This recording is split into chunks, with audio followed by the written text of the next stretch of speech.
Benvidas e benvidas todos á sección dentro do laboratorio desta xornada virtual do CIMUS. O meu nome é Anxo Vidal e son do Laboratorio de Ciclo Celular e Oncoloxía.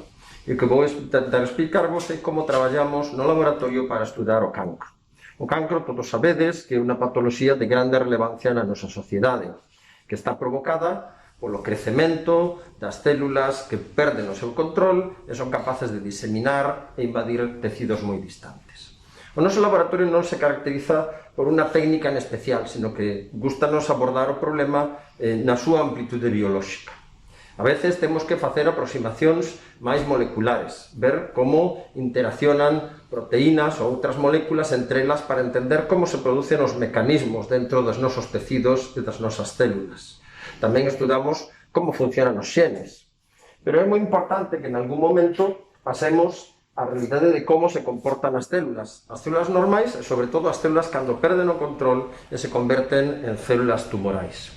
O que vedes aquí é un plato de cultivo. Isto son un plato de plástico no que habitualmente cultivamos as nosas células, pegadas a un soporte e normalmente bañadas nun líquido que representa ou remeda os fluidos biolóxicos no que están inmersas nos nosos tecidos. Fixadevos que na parte superior, nestes tres pocillos de aquí, temos unhas células que teñen crecido e teñen parado porque xa non poden proliferar máis. Sin embargo, podedes ver na parte inferior como hai células que crecen sin control, que perden a súa capacidade de inhibirse cando están todas tocándose unhas con outras, o que chamamos a perda de inhibición por contacto, e que se manifesta nesta coloración, nesta tinción que facemos, con estes puntos moito máis intensos. Eses puntos, o que chamamos focos, corresponden a células que están crecendo unhas enriba de outras. Isto é unha característica típica das células cancerosas, das células transformadas. E as células normais, sen embargo, non se comportan deste xeito. Os cultivos celulares dan a oportunidade de manipular os xenes. E aínda que pode parecer moi complicado, dende un punto de vista conceptual, é moi sinxelo. Para estudar como se comporta un xen dentro de células, a aproximación é sempre a mesma. Donde non está, se pon, e donde está, se quita. E con esta estrategia podemos pasar anos e anos estudando os nosos xenes favoritos, os nosos xenes que son candidatos ao estudo e que poden ser causantes de cancro.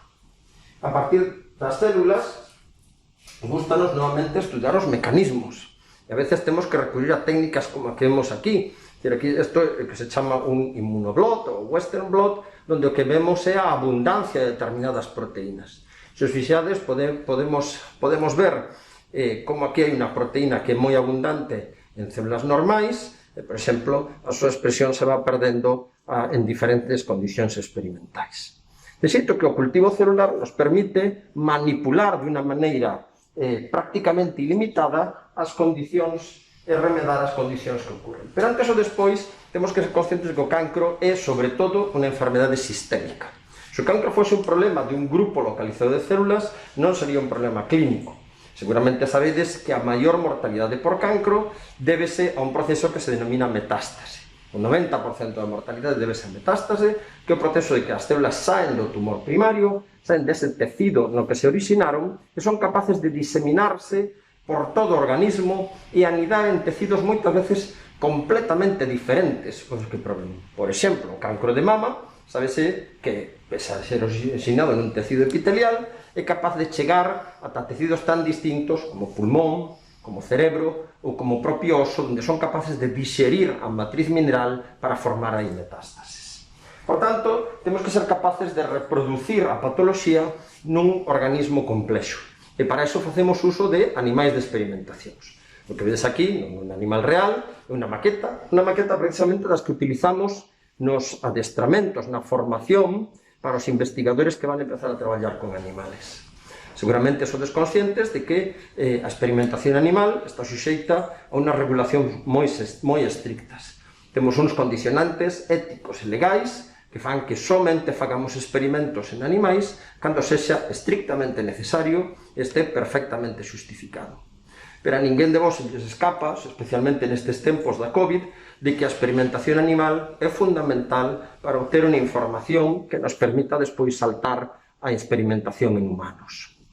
Nos animais somos capaces tamén de reproducir cambios xenéticos ou cambios moleculares que observamos en pacientes. E dese xeito podemos obter unha información que non teríamos xamais no contexto dun estudo clínico. Moi ben, todo isto para que o facemos? Pois obviamente o facemos para coñecer mellor como é o cancro. E hoxe sabemos moito máis dos acontecementos moleculares que levan a unha célula normal, do tecido que sea, a volverse tola, a empezar a comportarse de un xeito absolutamente anómalo, que sexa capaz de empezar a proliferarse en control e a sair de aí. Pero sobre todo non somente para coñecer os mecanismos, sino que queremos ir un paso máis alá. Queremos que o coñecemento deses mecanismos nos axude a diseñar mellores e máis eficaces estrategias terapéuticas. Queremos encontrar mellores tratamentos. E a última peza de traballo que vos vou presentar é un vídeo que reproduce precisamente unha desas aproximacións terapéuticas innovadoras coas que estamos traballando no laboratorio. Agora mesmo estamos caracterizando unha serie de especies químicas moi curiosas que chamamos un nombre moi complexo que é clústeres atómicos cuánticos. Este nombre tan complexo en realidad o que reflexa son agrupacións de pequeno número de átomos que teñen efectos biolóxicos absolutamente sorprendentes. E os efectos biolóxicos dos grupos de 3 átomos son moi distintos das agrupacións de 5 átomos.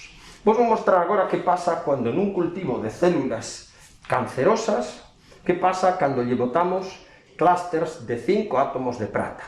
E o que ides saber é como os clústeres de 5 átomos de prata aproveitan unha debilidade das células cancerosas, que precisamente son moito máis activas enerxéticamente, pois vamos a aproveitar ese mecanismo que as fai máis activas precisamente para atacalas.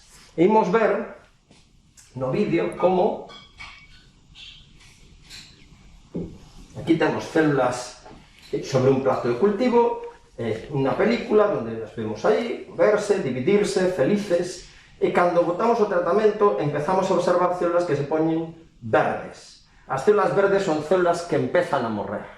E de unha maneira moi rápida, cando botamos o tratamento, é como todo o plato se volve de células verdes. Esas células están sendo matadas, asesinadas, eliminadas polo noso tratamento.